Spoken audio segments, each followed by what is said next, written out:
teleos, and teleates, and teleao, and teleosis, and teleates.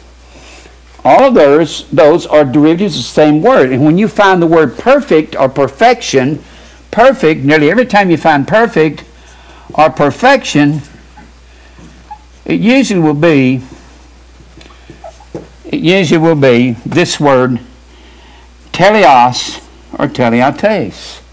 And it means maturity or grow up. And that's what Peter's talking about. Has nothing to do with preterism. If you're reading along, go back over there to... Well, before I go over there, let me just explain to you one other thing about... Not one other thing, I'll explain several things about preterism. They say that Jesus fulfill all the prophecies in 70 AD in a temple that he's already blotted out, except they didn't say he's already blotted it out. They don't say that. That's what I'm saying. They're saying he made an appearance in a temple that he blotted out all the rituals of that temple. Why would he be appealing? Why would Jesus be appealing to the Jews that he's blinded their eyes so they couldn't see? And the preterists say he was going back to give them one more chance. Give a chance to him when he came into Jerusalem on the young colt of an ass on Nisan 10, and the lamb was kept until Nisan 14. From Nisan 10 to 14, Nisan 10 to Nisan 14, and Nisan is our month, March, April, and the Passover lamb was offered on Nisan 14. It was kept in the household for 4 days.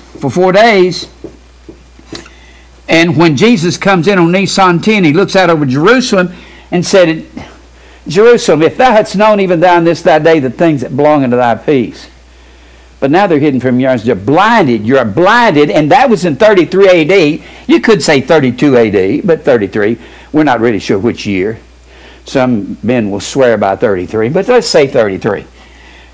So in 33 AD, he's nailed to the cross, and they blot out the handwriting of ordinances of a literal temple, and he's blinded the eyes of the Jews. And the preterists say he's coming back to appeal to Jews that he's blinded their eyes and blotted out that temple. What? This is crazy, isn't it? You have to be nutty to believe that doctrine. You have to, like I said, you had to have failed. I won't even say you got through general math. You had to have failed your early arithmetic, because this is some of the worst mathematical reasoning I have ever seen men try to sell as a theology. And have y'all heard of it? Huh? Oh, it's rampant throughout America with professors of theology. I can't believe it will even start. Well, why wouldn't they believe that? They'll believe anything else that comes along because they know nothing about the 70 weeks of Daniel. They know nothing about prophecy. Well, here's the word teleos or teleates. It means achievement, execution of a resolve. It means completion. Teleos means completion or perfection. And I like this definition here. The supreme stage of happiness is God. That's under the definition. The supreme happiness of a stage. Well, that's what he's saying over in 1 Peter. Hold your place in Matthew. In 1 Peter,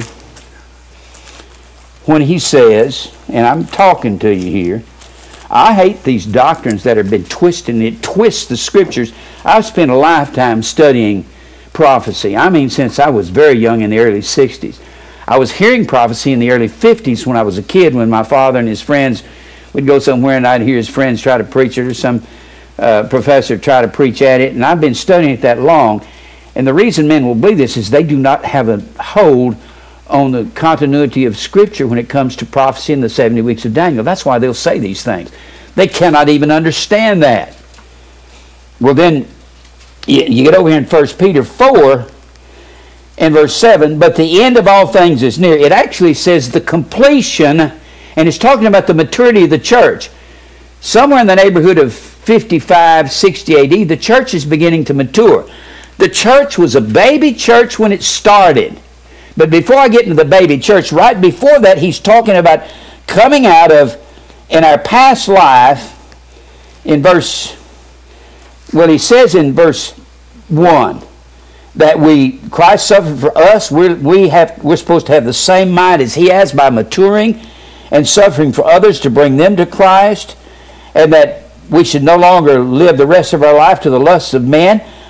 For in time past, our lives may suffice us to have wrought the will of the Gentiles. He said in our time past, we were doing willingly the things that the Gentiles do in their sin.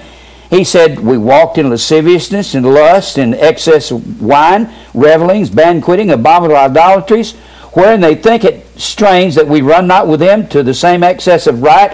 He's talking about coming out of this rioting, this living evil, speaking evil of you.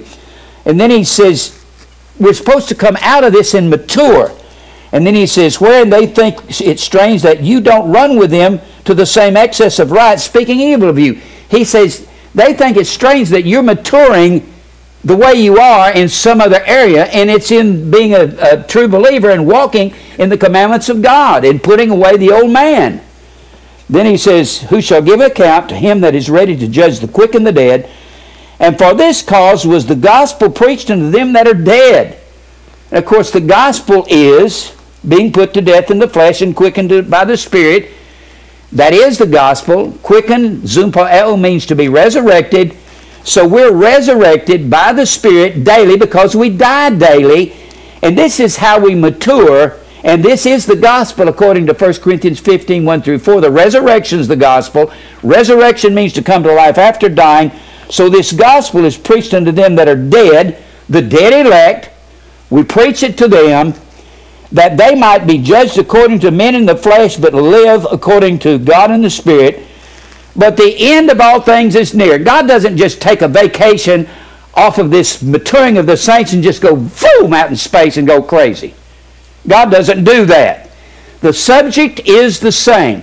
He's saying the maturing of the church is at hand. The church is growing up when it gives up all of this excessive riotous living. It has nothing to do.